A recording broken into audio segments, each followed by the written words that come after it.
Audi R8 V10 Plus, and my god, what a difference. So some of the differences between this car and the previous car, well, one of the major differences is they've done so much work, or should we even say a whole new chassis. So this thing actually shares the same chassis as its cousin, the Lamborghini Huracan, which is same like the McLaren road test we done last week. The chassis got the big chunk of carbon fibre in the middle and then bolted up, so again super light chassis, and also more changes to the engine. So the last model, the one that we've got, 520 horsepower, this one 602.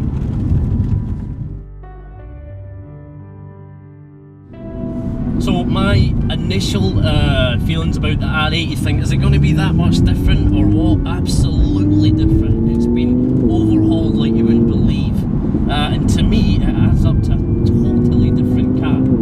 First things I noticed was the mid-range is just so much more aggressive, which is good, because I felt on the previous model the mid-range was a little bit but you know, the mid-range on this thing, and it's probably got to do a lot with the car's quite a good bit lighter as well. I think the best part, 200 kilograms lighter in this model. The gearbox is better and the steering is so much sharper. Again, on the previous model it just feels that little bit spongy, as does the chassis, but this thing is razor sharp. So let's talk some figures on the Audi R8 V10 Plus then. First of all, 602 brake horsepower. 0 to 62 actually. 0 to 62 is 3.2 seconds, and then it'll go into a top speed of 205 miles an hour. Unbelievable. I'm sure you can probably hear through the video that, I mean, the noises. The other, you know, the older R8 V10, that sounds great, but this thing's just, it's just more supercar feel to it.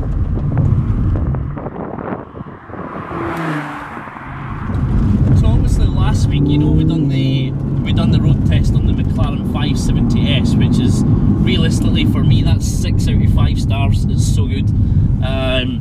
Against the Audi R8, I think I mean, it's really hard to fault this car. I think it really is good. The McLaren's a little bit more focused, lighter weight, and it's just such a good car to push on. This car's maybe splitting hairs, but maybe lacks just the final, you know, just boost. But I mean, realistically, again, 0 to 60, 3.2 and 205 miles an hour from a fantastic chassis and fantastic engine. You can't complain at that. Where I think it maybe does have the advantage on something like the 570 is that, I mean, the interior in this car is absolutely beautiful.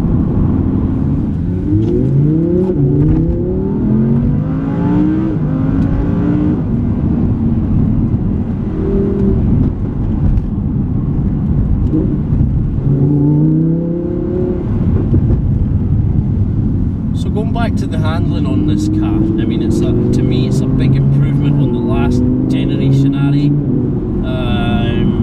You know, it feels far more focused, which is personally what I like with a supercar. I think that's how supercars should feel. Maybe not quite as well balanced as the McLaren. Talking about the Porsche Turbo S, still a set of keys that we need to get our hands on, so we can then take the Porsche Turbo S out for a drive, and then we can give you a verdict on all 3 cars. Price wise, the Audi R8, this one is about 134,000, Porsche 911 Turbo around the same, and then your McLaren's about 143, so slightly more expensive.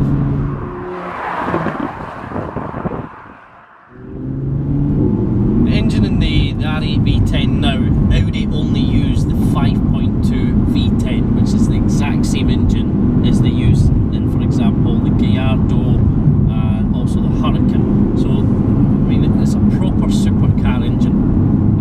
That is now onto the twin-speed dual clutch. The gearbox in this is excellent. It's I must admit, this system's one of the quickest changing gears that I have driven personally.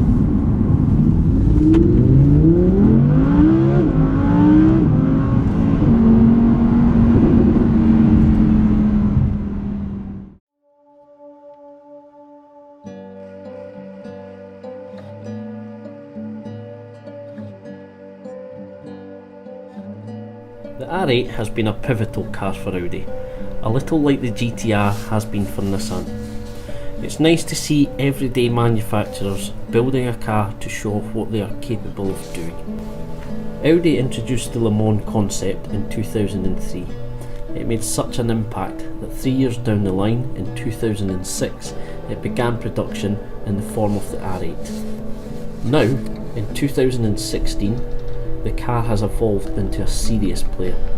The engine is hyper, the chassis is sweet, and the build quality is second to none. All in all, Audi have put a lot more super in their supercar. But for now, the McLaren 570S still takes the crown, in my opinion. Will Porsche be able to do anything about it? Let's find out soon.